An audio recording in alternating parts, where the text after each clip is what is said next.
রাধে রাধে বন্ধুরা, তোমরা সবাই কেমন আছো? আশা করছি সবাই খুব ভালো আছো। আমিও খুব ভালো আছি আমার গোবিন্দের কৃপায়। দেখো বন্ধুরা, আমরা সবাই মিলে কাল একটু বাজারে গেছিলাম এই টুকটাক সব কিছু কেনার জন্য। আমি গেছিলাম আর দুটো দিদিভাই, দিদিভাইয়ের মেয়ে, তার ছেলে মেয়ে সবাই মিলে। আর এইখানে না সব কিছুই ভালো, কিন্তু এই বাজারের দিকে যেতে হলে এতটা হেঁটে হেঁটে যেতে হয়, এটাই একটু বিরক্ত লাগে। 2.5 কিলোমিটার হেঁটে যাওয়া আবার আসা, 2.5 কিলোমিটার, 5 কিলোমিটার, বাবারে বাবা। যাই হোক, গল্প করে করে চলে যায়, অতটা মনে হয়নি। আর চারিদিকটা দেখো এইরকম গাছ, মানে অনেক ক্ষেত, তো এখানে অনেক কিছু সবজি চাষ হয়। তারপর এটা কি গাছ আমি ঠিক জানি না। আর আমরা যখন বাড়ির দিকে আসছিলাম তখন সূর্যটা এত সুন্দর লাগছিল, সেটাই তোমাদের সাথে একটু শেয়ার করলাম। এখনও অনেকটা রাস্তা বাকি গো বন্ধুরা, দেখো। আর এইখানে লাইন ধরে কি সুন্দর সবজি লাগিয়েছে সব কিছু, সেটাই আমি একটু ভিডিও করছিলাম, খুব ভালো লাগছিল। তারপরে আসার পরতেই দেখি না আকন্দ ফুলের গাছ, যেটা আমি আজকে ছবি শেয়ার করেছিলাম তোমাদের সাথে, শিবশম্ভুর মাথায় আমি দিয়েছিলাম। দেখো আমি কাল এটা নিয়ে এসেছিলাম, এত সুন্দর লাগছিল, আমি বললাম না আমি একটু তুলেই নিই।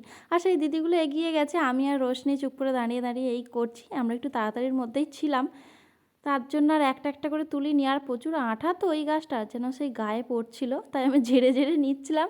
আর ওকে বলছিলাম চলে এসো তাড়াতাড়ি। তারপরে দেখি না এখনও কত গাছ। কী কী বাজার করেছিলাম সেটাই তোমাদের সাথে শেয়ার করছি, তোমরা একটু দেখে নাও। দেখো বন্ধুরা, আজ আমি গেছিলাম আবার বাজারে, সেখান থেকে আবার সবজি নিয়ে এসেছি। এখানে আছে শসা, এখানে আছে মটরশুঁটি, আর এখানে আছে ক্যাপসিকাম। এটা আমার একদম পছন্দ না, আমার বড়বাবুর ভালো লাগে। আর এটা হচ্ছে ডাঁটা, এটা আমার সবচেয়ে প্রিয়। আর এখানে আছে বেগুন, টমেটো, এখানে আছে কাঁচা লঙ্কা আর করলা, এটা আমার সবচেয়ে প্রিয়। এখানে আদা আছে, আলু আছে, আর এই চুবড়িটাও নিয়েছি। আর এখানে দেখো আকন্দ ফুল, আমি আসছিলাম ওইখানে অনেক ফুল গাছ আছে, তার জন্য নিয়ে আসলাম, কালকে সোমবার শিবশম্ভুকে দেবো। আর এটা নিয়ে এসেছি দেখো বালিশ, একটা বালিশ নিয়ে এসেছি। এখানে বালিশ নেই, একটু অসুবিধা হয়, তার জন্য একটাই নিয়ে এসেছি। ও দেয় না মাথায়, এটা আমার জন্য। আর এখানে একটা জিনিস আছে, মানে আমি একটা হিল তোলা জুতো এনেছিলাম বাড়ি থেকে, ওটা সব জায়গায় পড়ে যেতে যেতে না খারাপ হয়ে যাচ্ছে। আর এখানে তো রাস্তায় প্রচুর ধুলো, তাই ভাবলাম একটা নর্মাল নিই।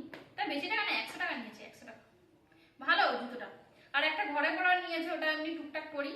আর এটা হচ্ছে ওই বাজারে টাজারে যাওয়ার জন্য নিয়েছি এটা। আমার বড়ও দেখছে। আর একটা জুতো আছে মানে রুমে পরার জন্য, ওই জন্য বলে তুমি কটা জুতো পরবে, আমাকে তো ফতুর করে দেবে, এটাই বলছিল।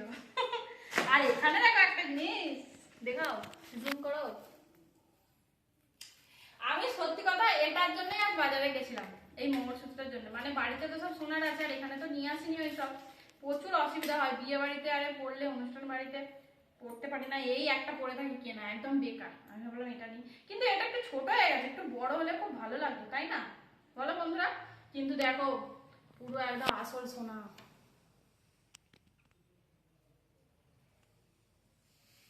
কেমন বলো? ভালো না? সত্যি ভালো মঙ্গলসূত্র, কিন্তু এটা অনেক টাকা দাম নিয়ে নিয়েছে। আমি তো এইখানেই এসে গুজরাটিদের মতন একটু শাড়ি পরছি, তারপরে আমাদের মতো একটু ওয়ান পিন আপ করে নিয়েছিলাম। যাই হোক, এই ভিডিওটা কেমন লাগলো জানাবে কিন্তু বন্ধুরা। রাধে রাধে, হরি বল।